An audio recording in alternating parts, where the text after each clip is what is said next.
Cultural Resource Laws and Practice, Chapter 4, Part 4. I don't know what's been going on with my phone, so I will continue with that one paragraph. So what to call a place until its eligibility has been determined, either formally by the keeper or informally by agency SHPO, THPO consensus. I'd call it a property that may be eligible. A property whose eligibility has to be determined, or a property that appears to be eligible or ineligible, or something like that. Something that makes you uncertainty clear without implying that the place falls into some category other than eligible or ineligible. This may seem like a petty, inelegant way to express uncertainty, but you've got to remember that your reports may wind up being interpreted in a court of law by people who don't know what you're talking about and who may have reasons to give your words their own particular twists. You need to be careful not to give the court a basis for concluding that a property is not eligible by virtue of being only potentially so, when in fact it may be eligible. Determining eligibility. All right then, you found something that may be eligible, but you don't know whether it is eligible. What now? The Section 106 regulations are flexible about this. The SHPO, THPO, and responsible agency can agree to regard a property as eligible for the register. When they do, they treat the property as eligible for purposes Section 106. Technically, this is not formal determination of eligibility. Only the keeper makes formal determinations, but it's often referred to as consensus determination of eligibility. The regulations don't spell out documentation requirements for a consensus determination. It can be used on whatever the agency and SHPO, THPO agree on. The National Register, of course, wants everyone to use the National Registry forms and pushes SHPOs and THPOs to do the same thing. SHPOs and THPOs mostly either accept this or demand that their own forms or standards be used. There's nothing in the law or regulations requiring agencies to accede to such demands, but they usually do because it would take more trouble to argue with SHPO, THPO than just to do what he or she says.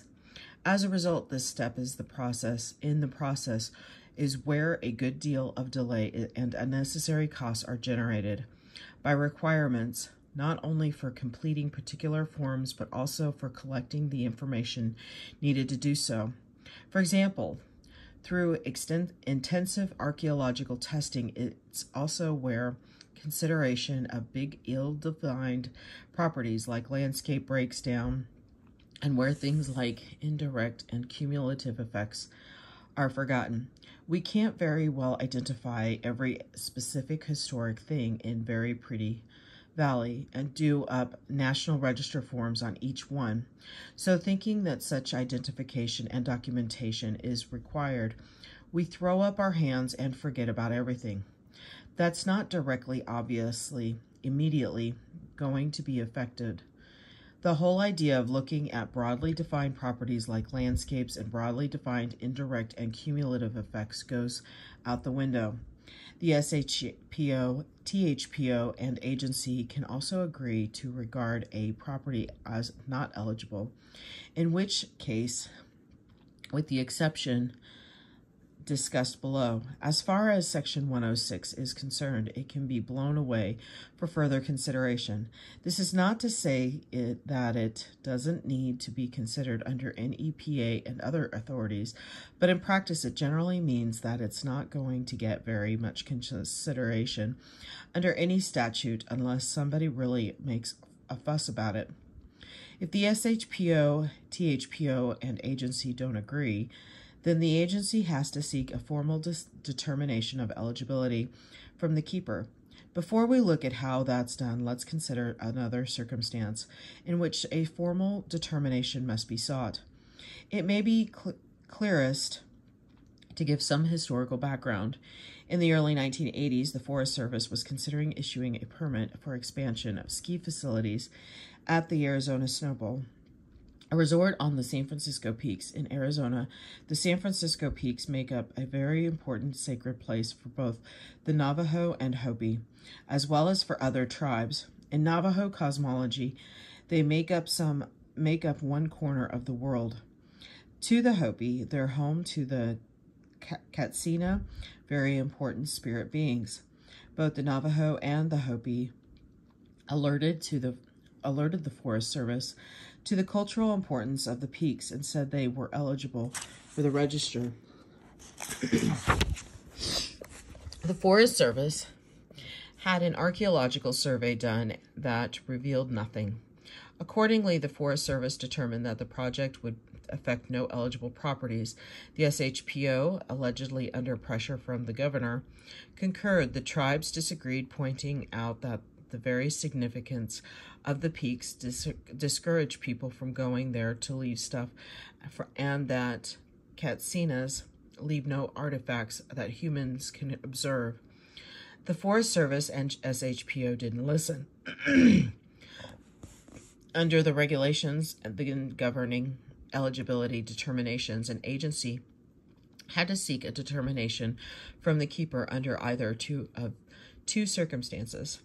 One, when the agency and SHPO agreed that a property was eligible, their agreement was meaningless unless the keeper also agreed. Two, when a question existed about eligibility under regulations, a question existed when the responsible agency determined it did. You can doubtless see the problem.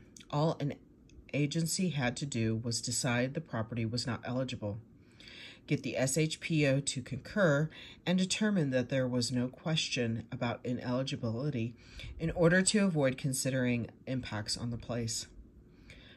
Parenthetically, I reviewed the Register's draft regulations in the early 1970s and questioned letting the agency decide whether a question existed. I was rather grandly advised by the solicitor calling the legal shots that no agency would ever be so cross as to decide that a question did not exist when one actually did.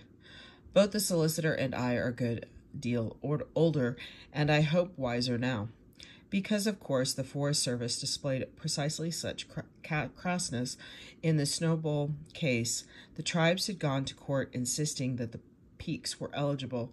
Both the keeper and the advisory council had recommended that the Forest Service seek a formal determination of eligibility. In the face of this, the Forest Service determined that since the SHPO concurred in its opinion about eligibility, no question existed. Taking the regulatory language at face value, the court agreed, and the project proceeded without further Section 106 review. The case obviously illuminated a larger loophole in the Section 106 process that we sought to seal up in the 1985 version of 36 CFR 800. At the same time, we tried to do away with the manifestly ridiculous requirement to have the agency seek the keeper's blessing. When the agency and SHPO agreed that a property was eligible, are revisions in the 2004 regulations. So under Section 106 regulations, an agency must seek a determination from the keeper if the agency and SHPO, THPO don't agree, or the ACHP or keeper so request. The second provision is designed for situations like Snow Bowl, without going so far as to require keeper review every time anybody objects to an agency, SHPO, THPO determination.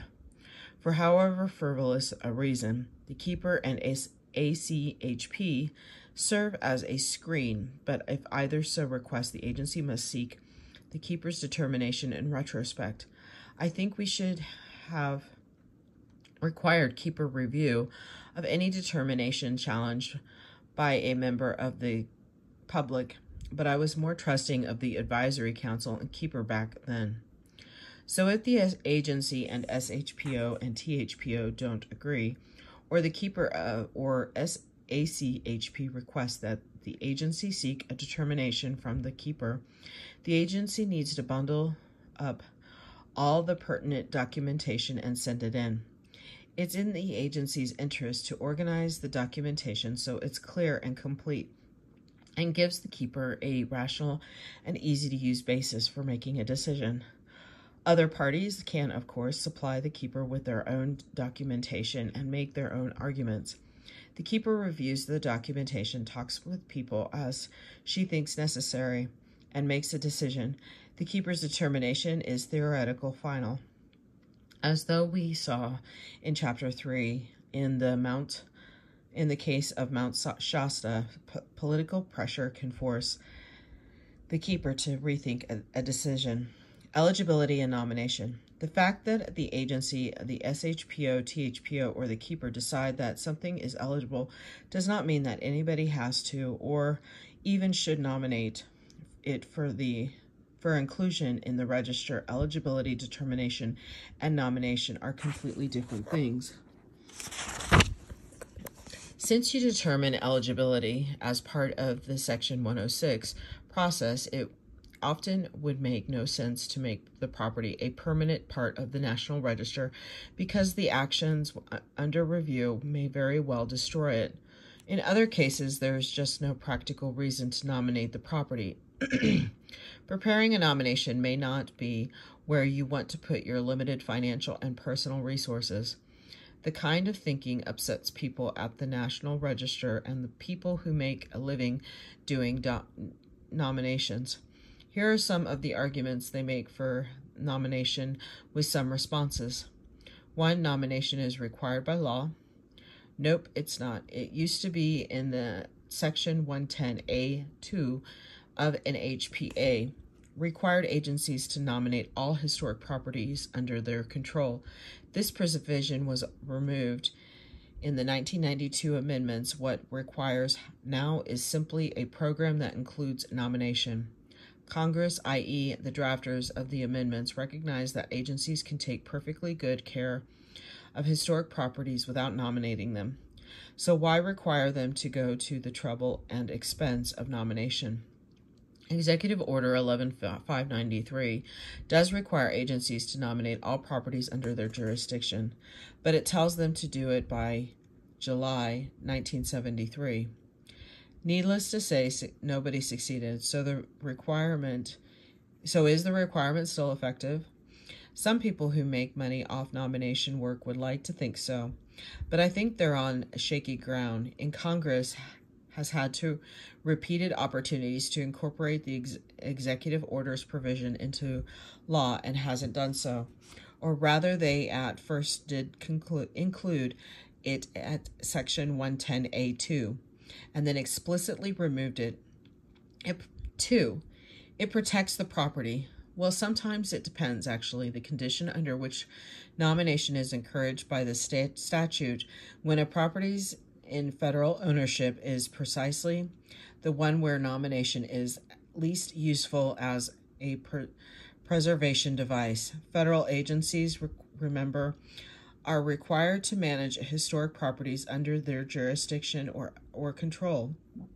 And historic properties are defined as properties included in or eligible for the National Register. So if the property is eligible, the agency is responsible for managing it, whether it's on the register or not. Of course, some people are impressed by registration. It's sometimes helpful to have a property on the register if, say, we're going to seek funding to rebuild its roof, and our budget people are more likely to approve a new roof for a register property than for one that's simply eligible. But do we want to encourage this kind of then understanding of what NHPA is all about? If we can help it, it's a good thing to do. Says who? Nomination is paperwork. It doesn't change the property in any way. More often than not, it does nothing for preservation, I think it's fair to say that nomination has no more content or whatever. It helps keep track of the property, well, yes, as does any registration, but the same argument cuts against the register. There's another way to keep track of the property that's no expensive and less effective. What's the benefit of the register? If a land management agency keeps records of its resources in a geographic information system, GIS, for example, integrating historic property data into that system is probably going to be much cheaper, more flexible, and more likely to influence agency planning than putting things on the register. So why not invest scarce dollars in the GIS rather than in nomination? It's an aid to research. This is one of the register staff's fallback positions. They honestly think that the register can be a great research tool. That strikes me as utter bunk. Considering that the register now represents, and surely always will represent, a non-random selection of properties that have been nominated and accepted on the basis of quite uncontrolled and uncontrollable variables. What kind of legitimate research is anyone going to do using such a tool? Besides, most research in most of the preservation disciplines is done on a regional basis, where regional records would be at least as useful as a national database. Finally, is the possibility of future research by preservation specialists a legitimate justification for investing tax dollars? It's an educational tool. The register staff really likes this one too.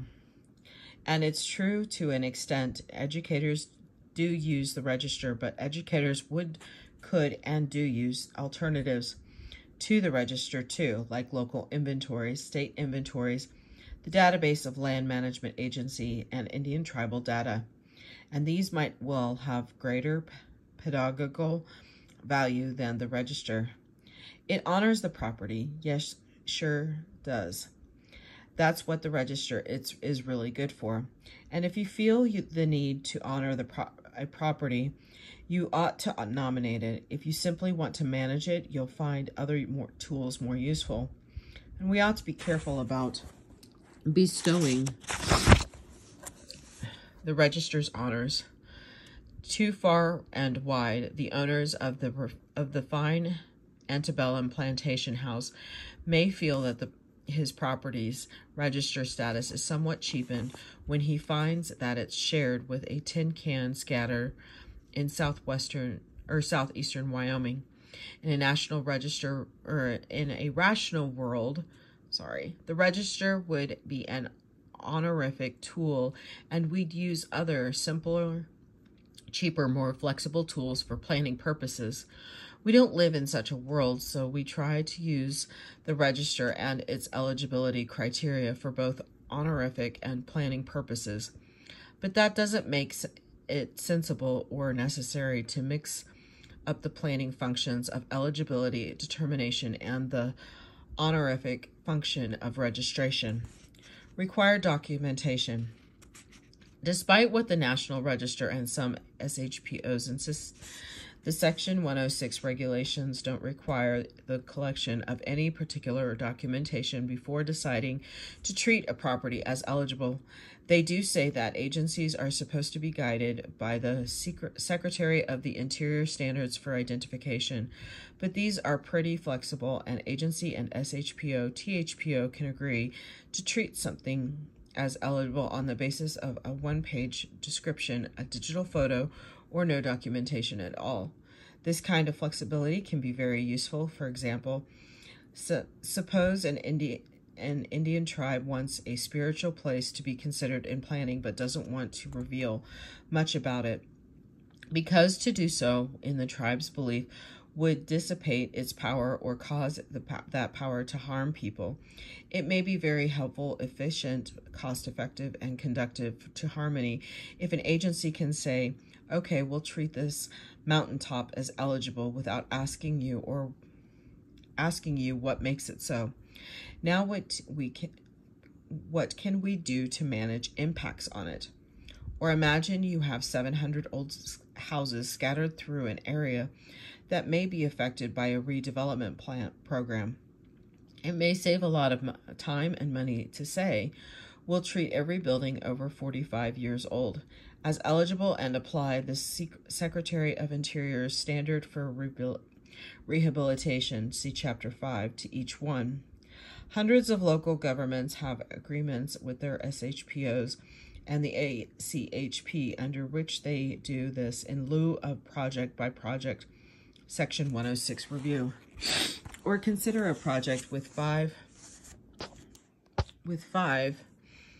alternative sites, some of which can't be physically inspected in full at the time analysis is performed under an EPA.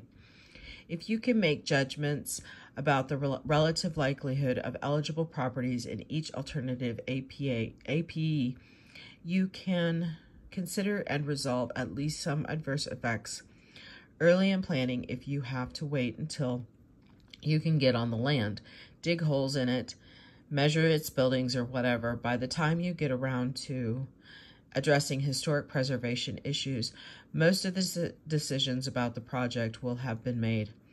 It's this kind of thing that causes Section 106 review to generate last-minute conflicts, as discussed earlier.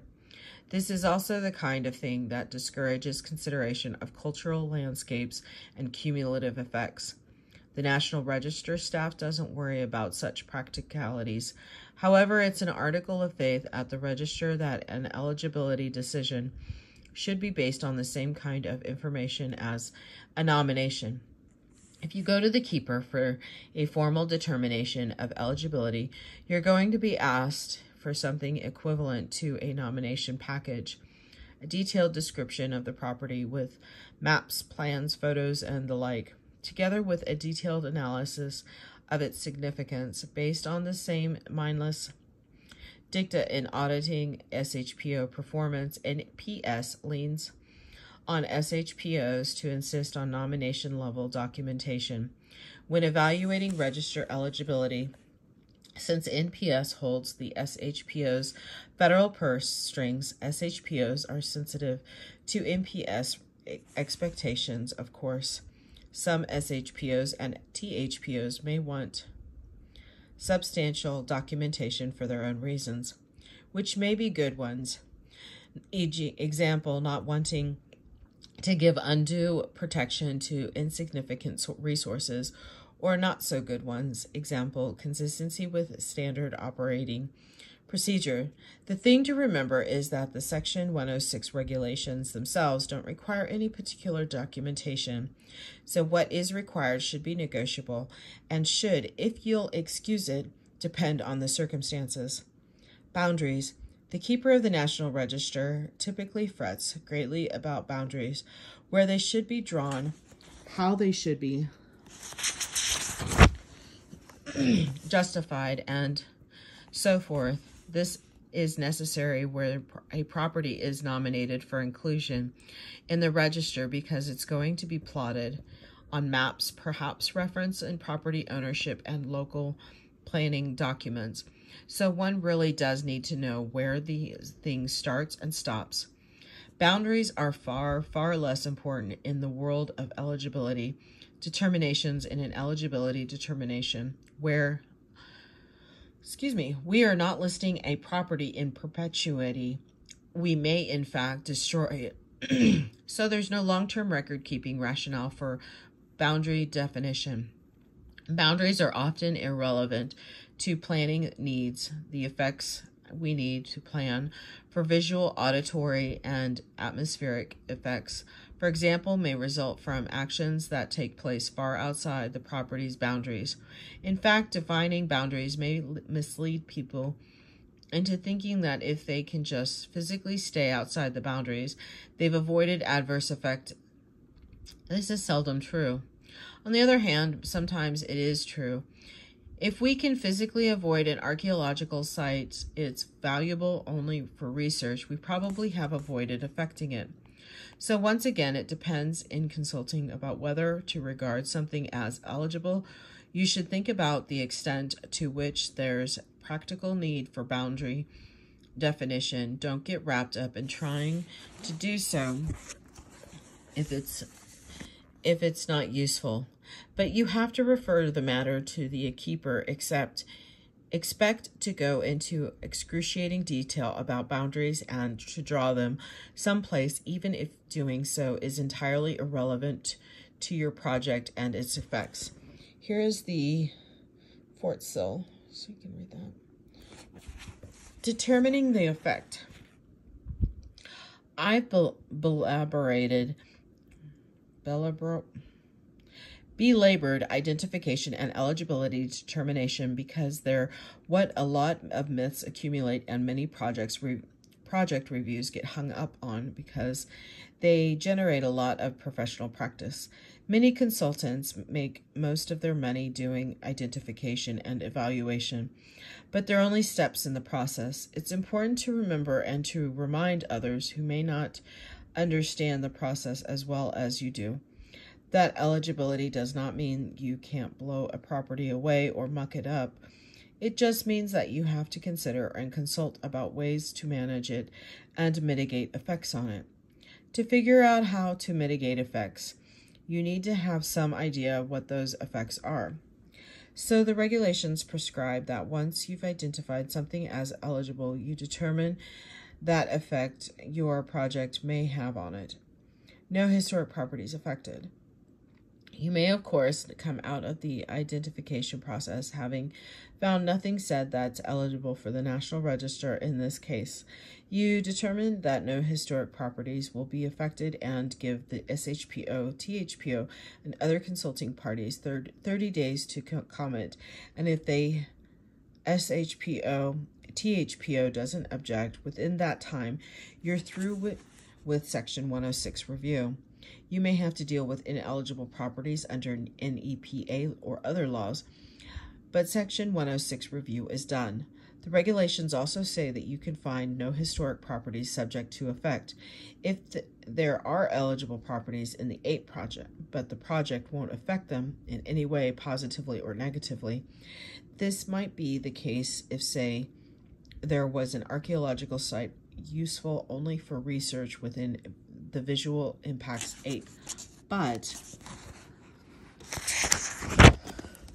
in most cases, if you have historic properties in your 8, you're going to have to assume that the project will have some kind of effects on them. So move on to the next section of the regulations assessment of adverse effects.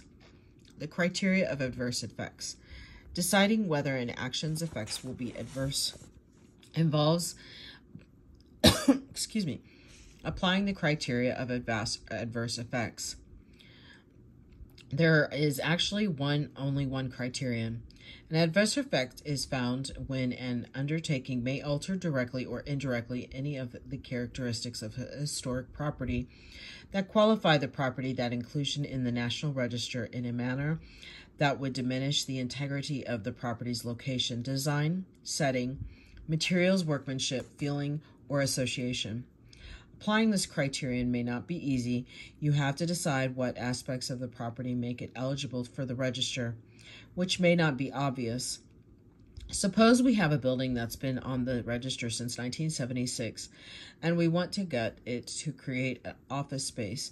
We need to know whether the interior helps make it eligible for the register, because if it doesn't, then gutting it may not adversely affect it. But whoever nominated the building back in 1976 probably wasn't explicit about what did and did not contribute to its eligibility. National Register forms don't really elicit that information very well, so we may not know whether the interior contributes or not. This is why the regulations go on to say consideration shall be given to all qualifying characteristics of a historic property, including those that may have been identified subsequent to the original evaluation of the property's eligibility for the National Register. Even if we're not dealing with some antique nomination or eligibility determination, even if we're looking at the historically historicity of a property for the first time, reasonable people can disagree, and there's a world of potential for disagreement about what does and doesn't contribute to a property's eligibility. Assuming we can reach consensus on what contributes, then we have to decide whether that we're planning to do will diminish its integrity. Okay, so gutting the interior is pretty obvious, but what if we're planning only to paint it, or remove asbestos, or bring it up to code? Again, lots of room for argument. And if we can do the things to reduce the effect, what if everybody thinks that painting it puce would be an adverse effect, but that painting it teal would be okay? The examples. The regulations provide a set of examples that most people use most of the time to avoid dealing with the abstractions inherent in the core criterion of adverse effect. These examples are what most people mean when they refer to the criteria of adverse effect. The examples are the following. Physical destruction of or damage to all or part of the property. If you're going to knock the building down, bulldoze the archaeological site, or tear down a wing of the former, or drive a trench through the latter, that's an adverse effect, no-brainer. Though honorable people can disagree about what constitutes damage. Alterations that's not consistent with the Secretary of Interior's standard for the treatment of historic properties a bit trickier. The Secretary's standards prescribes how alterations should be done when you're preserving, i.e. maintaining, restoring, reconstructing, or rehabilitation a building or structure. If you're consistent with the standards, your project is taken to have no adverse effects. If you're not, the effect is adverse. The problem, of course, is demonstrating that your project will be consistent. If that is, you don't want to acknowledge adverse effects. We'll go over the standards in Chapter 5 because they're used in several contexts besides Section 106 review. Removal. If you're going to move a property away from its historic location, that's an adverse effect, even if you're moving it for protective reasons. If a property doesn't have a historic location, as is arguably the case with a historic ship or aircraft, then presumably removing it isn't an adverse effect, but consider the case of the USS Missouri, the battleship on which the Japanese surrendered to the end of World War II. When it was up for recommissioning to go lob shells at Lebanon during the Reagan administration, it had sat in Port Bremerton, Washington for years and had become a popular tourist attraction. Was moving it from Bremerton an adverse effect? The Bremertonians certainly thought so, as they did more recently when the Mighty Mo, once again off-duty, was relocated to Hawaii to serve as a museum ship. Changing use. Even if you don't touch the property, or if you change the way it's used, this may have an adverse effect. If you drive up tax rates to the point where low-income families may not be able to remain in their old houses, or family farmers are unable to hold onto their land, or if you close off the trail that Indian tribe uses for access to its sacred site, you're having an adverse effect. Altering the setting. Changing the setting of a property can have adverse effects, again, without necessarily touching the property itself. If you build something visually incompatible with a building whose visual qualities are important, that's an adverse effect. A classic example of setting alteration. Sorry. A setting alteration. Sorry about that. There it is. Okay. And use alteration is the case of the Meta Machines dance site in El Rancho, New Mexico. As you'll recall from Chapter 3, is in this case, the proposed action was building a power substation next to the parking lot where the dance was held. The people of El Rancho said that this alteration of setting would so compromise the character of the site that they would no longer be able to dance there. This was clearly an adverse effect on the site. Obviously, though, sometimes an alteration of setting may be irrelevant to the significance of the property. For example, archaeological sites are notoriously insensitive to visual impacts. The regulations try to deal with this dispersity by saying that a change in the setting is an adverse effect only if it changes physical features within the setting that contribute to the property's significance. This opens the door for some truly wonderful arguments about what does and what doesn't contribute. Some of these doors are closed by the next example. Introduction of intrusive elements. If you erect a cell phone antenna on the margins of a historic district, those visual integrity is important. This is obviously an adverse effect. The regulations at this point speak to visual, atmospheric, and audible elements, so they cover things like air pollution and introduction of noise, as well as things you can see. The introduction, like a change in setting, must somehow diminish the integrity of the property's significant elements in order to be an adverse effect. There is, or at least used to be, a cellular communications tower on the edge of the Woodhinge at Cahokia, the ancient urban center east of St. Louis, Missouri. Does this diminish the Woodhinges or Cahokia significant elements? Oh my goodness. I'd certainly say so. And probably most people would agree, but does it really? Aren't the significant elements of the Woodhinge holes, the holes into which poles were anciently stuck to create the structure? What's really affected is the visitor experience at Cahokia, which is probably never discussed in the documentation covering the Woodhinge's historical importance, but is surely one of the major reasons the place is preserved. Here again, it's possible to get into hair-splitting arguments about abstract matters of definition, which will distract people from getting onto the real issue of resolving adverse effects. Neglect. If you control a historic property and neglect it so that it falls apart, falls down, gets vandalized, or is otherwise negatively affected, the neglect itself is an adverse effect, except say the regulations where the deterioration is something the property is supposed to do according to an Indian tribe or a native Hawaiian or organization. This caveat is intended to handle situations like Indian cemeteries where the tribe may prefer that the remains of its ancestors return to the earth or wash into the river rather than be dug up.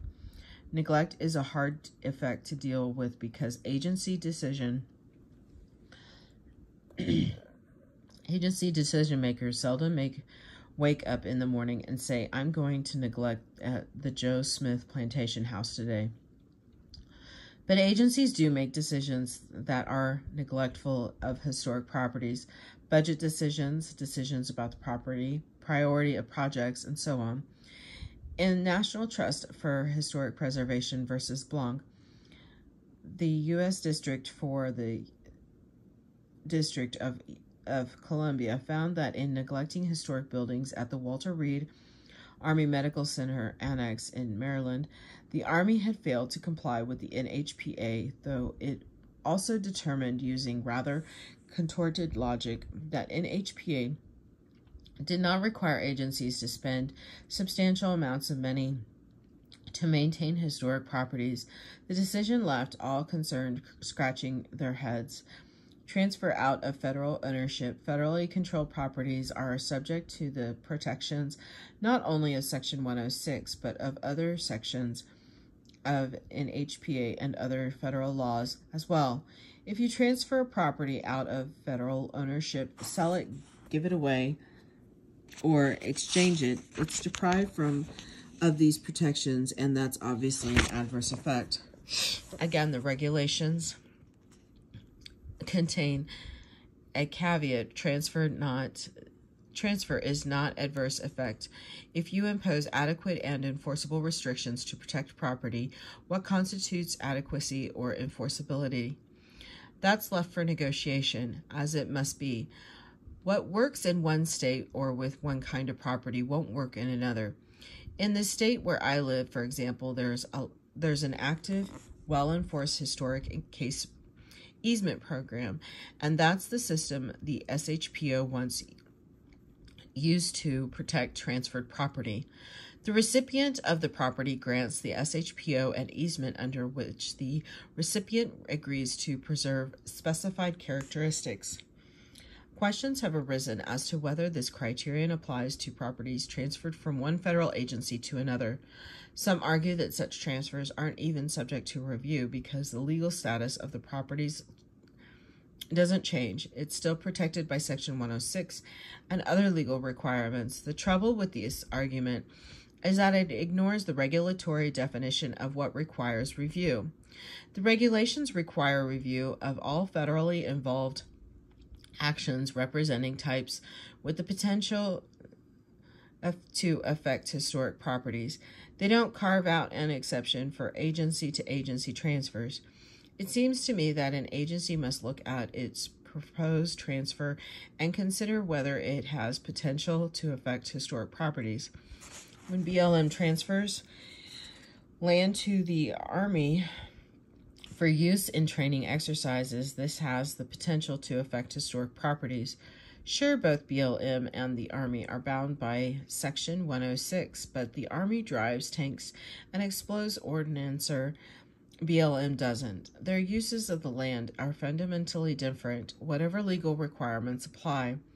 As far as I can see, federal agency-to-agency transfers may or may not have adverse effects depending on what the recipient agency may do with the property. One has to apply to the core criterion to determine this.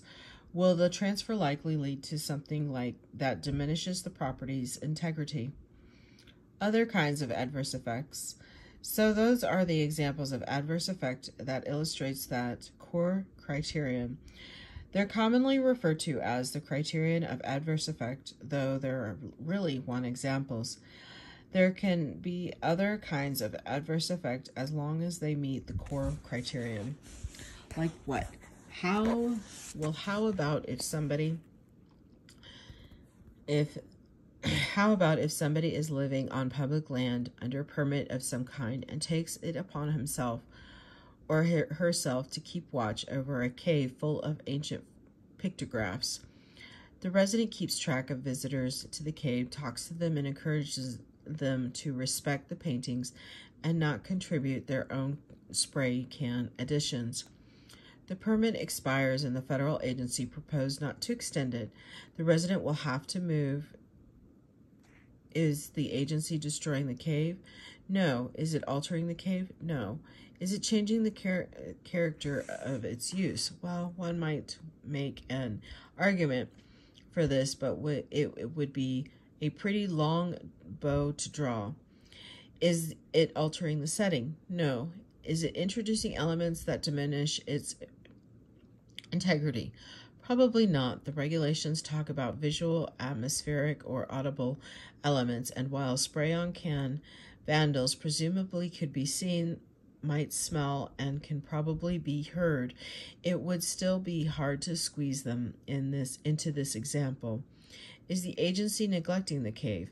Well, yes, but no more than it's already been neglecting it. And it will probably say that it will, of course, protect it just fine. Is it transferring the cave? No, but it is doing something that indirectly at least can alter characteristics that qualify the cave for the National Register. Sure it is. This is a really big chapter, so this will be the end of Chapter 4, Part 4. Thank you.